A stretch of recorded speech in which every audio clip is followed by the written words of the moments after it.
नमस्कार, मी अदितीज book of रेसिपीजमध्ये पुन्हा एकदा तुमचं खूप खूप स्वागत करते।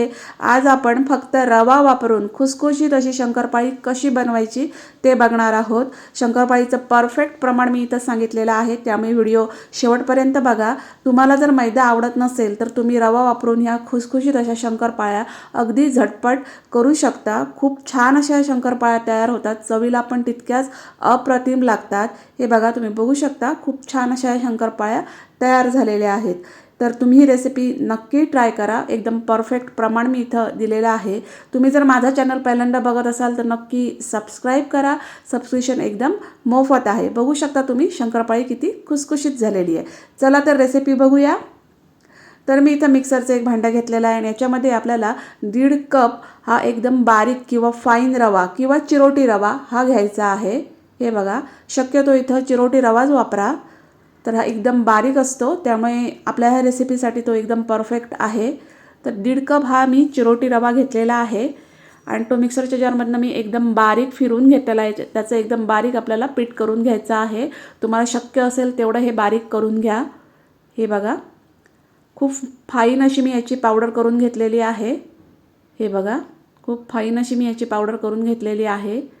रवा खूप बारीक झालेला आहे। हे बघा, आता तो मी एका मोठ्या परातीमध्ये काढून घेतलेला आहे आणि नंतर मग मी याच्यामध्ये अर्धा कप गव्हाचं पीठ घातलेलं आहे। हे सगळं जे प्रमाण आहे ते परफेक्ट आहे। तुम्हाला जर जास्त क्वांटिटीमध्ये बनवायचे असेल तर ह्याच रेशोमध्ये तुम्ही प्रमाण घेऊ शकता। पाऊण कप मी इथं पिठी साखर घेतलेली आहे। हे बघा, आणि नंतर मग याच्यामध्ये मी ही वेलची पूड घातलेली आहे अर्धा चमचा आणि अगदी पाव चमचा मी याच्यामध्ये मीठ घातलेलं आहे। मिठामुळे थोडी टेस्ट चांगली येते, वेलची पूडने सुद्धा टेस्ट खूप छान येते। आणि आता हे सगळं मिश्रण मी एकत्र करून घेतलेलं आहे। खूप छान अशा शंकरपाळ्या तयार होतात, अजिबात तेलामध्ये विरघळत वगैरे नाहीत, पण खुसखुशीत एकदम परफेक्ट अशी शंकरपाळीची रेसिपी आहे। हे बघा, आता हे मी छान असं एकत्र करून घेतलेलं आहे, म्हणजे सगळे जे आतमध्ये घातलेले जिन्नस आहेत ते छान अगदी एकत्र होतील। तर मस्त असं आपल्याला हे पीठ आता एकत्र करून झालेलं आहे आणि याच्यामध्ये 1/4 कप म्हणजे पाव कप मी हे तूप घातलेलं आहे। तूप घट्ट आहे, तुपाचं प्रमाण पण परफेक्ट आहे। मी तूप गरम वगैरे अजिबात करून घेतलेलं नाही आहे, घट्ट तूप आहे आणि ते पाव कप म्हणजे 1/4 कप आहे। तर ते मी याच्यामध्ये घातलेलं आहे आणि छान असं मी आता हे पिठाला ते पूर्णपणे तूप आहे ते चोळून घेणार आहे। ते बघा, मस्त पिठामध्ये मी तूप जे आहे ते एकत्र करून घेतलेलं आहे। छान असं पिठाला हे तूप जे आहे ते मस्त चोळून घ्यायचं, सगळ्या पिठाला हे तूप लागलं पाहिजे। हे बघा, मस्त अगदी हे पिठाला सगळं तूप जे आहे ते मी चोळून घेतलेलं आहे। तुम्ही बघू शकता त्याची एक मूठ तयार झालेली आहे, म्हणजे आपलं मोहन जे आहे ते परफेक्ट आहे। हे बघा, मस्त असं मी तूप मस्त या पिठाला चोळून घेतलेलं आहे, त्याची मूठ पण झालेली आहे, म्हणजे आपलं मोहन परफेक्ट आहे। हे बघा, आता मी इथं पाऊण कप दूध घेतलेलं आहे। तुम्ही इथं पाणी पण वापरू शकता, पण दुधाने जरा टेस्ट चांगली येते। तर थोडं थोडं दूध घालत मी आता हे पीठ मळून घेतलेलं आहे।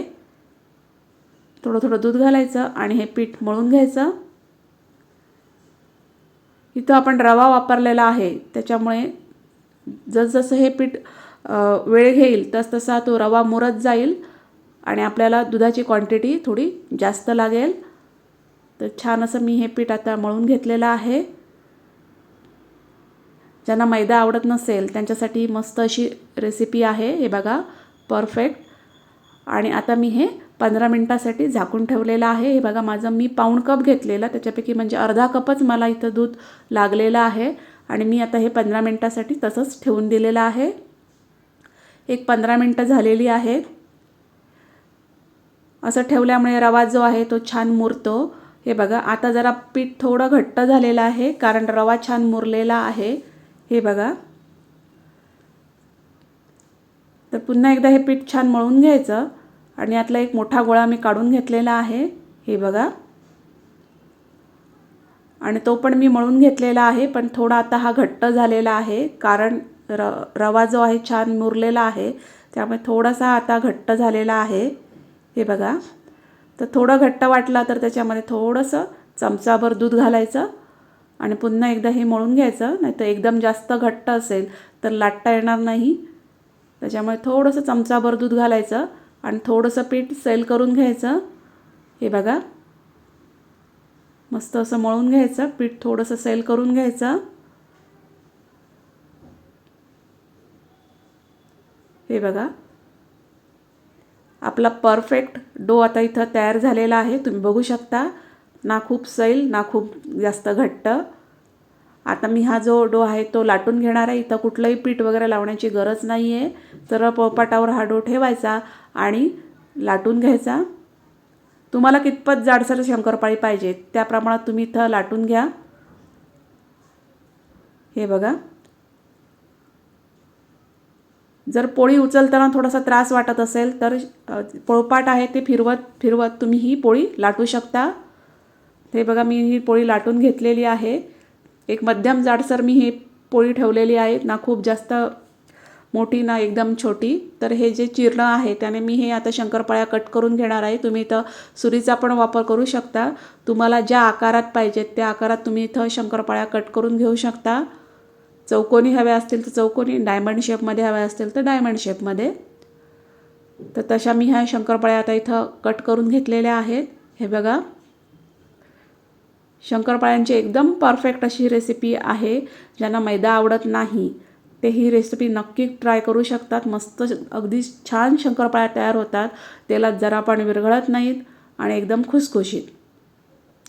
तर ह्या बघा, सगळ्या शंकरपाळ्या मी कट करून घेतलेल्या आहेत. हे बघा, आणि परफेक्ट अशा आपल्या शंकरपाळ्या इथं तळण्यासाठी तयार झालेल्या आहेत. हे बघा, मस्त अशी आपली शंकरपाळी तयार झालेली आहे, एकदम परफेक्ट.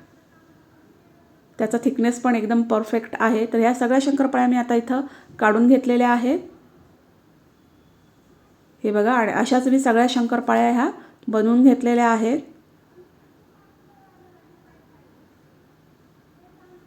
तर हे बघा, सगळ्या शंकरपाळ्या मी इथं बनवून घेतलेल्या आहेत. मस्त अशा आपल्या शंकरपाळ्या तयार झालेल्या आहेत.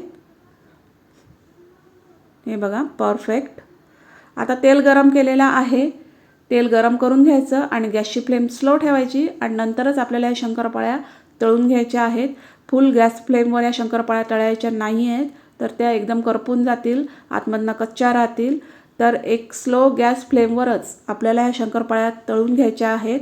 अगदीच गरज वाटली तर थोडासा स्लोपेक्षा थोडासा जास्त गॅस ठेवला तरी चालेल, पण एकदम मीडियम टू हाय ही गॅस फ्लेम नाही ठेवायची आपल्याला. मीडियम टू लो गॅस फ्लेमवरच आपल्याला ह्या तळून घ्यायच्या आहेत. हे बघू शकता तुम्ही, एकही शंकरपाळी जरा पण ह्या तेलामध्ये विरघळलेली नाही आहे. परफेक्ट अशा ह्या शंकरपाळ्या तळून झालेल्या आहेत. मस्त असा बदामी रंग आलेला आहे. तुम्हाला जशा कलरमध्ये पाहिजेत तशा कलरमध्ये तुम्ही या शंकरपाळ्या तळून घेऊ शकता. डार्क हव्या असतील तर डार्क, लाईट कलर हवा असेल तर लाईट कलर. तर परफेक्ट अशा ह्या शंकरपाळ्या इथं बघू शकता तुम्ही तयार झालेल्या आहेत. मस्त असाच गोल्डन ब्राऊन कलर आलेला आहे आणि आपली परफेक्ट शंकरपाळी इथं तयार झालेली आहे. तर अशाच मी सगळ्या शंकरपाळ्या तळून घेतलेल्या आहेत आणि बघू शकता तुम्ही, खूप छान अशा शंकरपाळ्या तयार झालेल्या आहेत. तर तुम्हाला ही शंकरपाळ्याची रेसिपी कशी वाटली ती कमेंट्समध्ये मला नक्की सांगा. या दिवाळी फराळामध्ये ही रेसिपी तुम्ही नक्की ट्राय करा. तुम्हाला जर हा व्हिडिओ आवडला असेल तर त्याला लाईक करा, शेअर करा, माझ्या चॅनलला सबस्क्राईब करा. थँक्यू.